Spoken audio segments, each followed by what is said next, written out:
बिहार विधानसभा चुनाव को लेकर सभी पार्टियों ने जमीनी स्तर पर अपनी सक्रियता बढ़ा दी है। कोई स्वास्थ्य शिविर के जरिए जनता से जुड़ रहा है तो कोई जनसंवाद के माध्यम से अपना समर्थन जुटा रहा है। इसी क्रम में विधानसभा क्षेत्र 94 से जनसुराज पार्टी के भावी प्रत्याशी डॉक्टर ए के दास ने आज अपने समर्थकों के साथ रामबाग के चकवासू इलाके में व्यापक क्षेत्र भ्रमण कर जनसंवाद किया।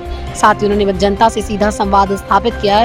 डॉक्टर दास ने अपने संबोधन में युवाओं के लिए स्थानीय रोजगार, महिलाओं को आत्मनिर्भर बनाने वाली योजनाओं और सुलभ स्वास्थ्य सेवाओं को अपनी प्राथमिकता बताया। उन्होंने कहा कि ये चुनाव केवल वादों का नहीं बल्कि जमीनी काम है और नियत का इम्तिहान है। अब देखना ये है कि चुनावी वादों के इस होड़ में कौन प्रत्याशी वास्तव में जनता की उम्मीदों पर खरा उतरता है। अपने लोगों से मिल रहे हैं, लोगों का आशीर्वाद ले रहे हैं, लोगों को जनस्वराज की भावनाओं से परिचय करा रहे हैं।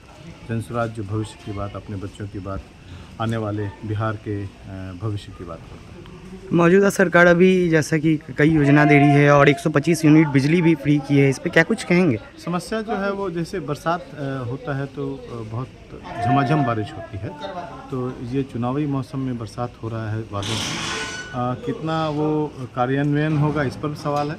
दूसरा कि उन मंशाओं पर भी सवाल है कि जो 125 यूनिट पिछले 5 सालों से जो हम लोग परेशान हैं वो 5 साल पहले क्यों नहीं हुआ।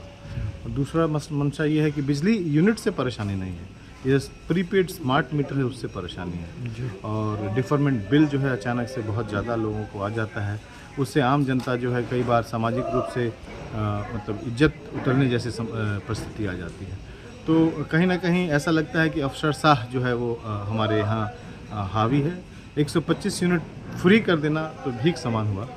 सम्मान दीजिए, आप हमें सम्मान दीजिए, आप पोस्ट पेड मीटर लगाइए ताकि आपका जो यूनिट आए आप महीने के अंत में अपने बजट के हिसाब से उसको पे कर सकें। आप पहले ही उसका एडवांस करिए। एक तो ये परेशानी smart meter, prepaid smart meter का है। 125 यूनिट 175 यूनिट फ्री नहीं चाहिए। बिहार की जनता बहुत आत्मसम्मान से जीती है। जनता का अगर प्यार मिलता है तो क्या प्राथमिकता रहेगी? पहले मुजफ्फरपुर के सम्मान को वापस लाना सबसे बड़ी प्राथमिकता रहेगी। जो आवाज़ हमारा विधानसभा में आज तक गूंजी नहीं, जो आवाज़ हमारी संसद में गूंजती नहीं, उस आवाज़ को ले जाना है। हमारे मुजफ्फरपुर बहुत ही ज़्यादा अपेक्षा का शिकार रहा है।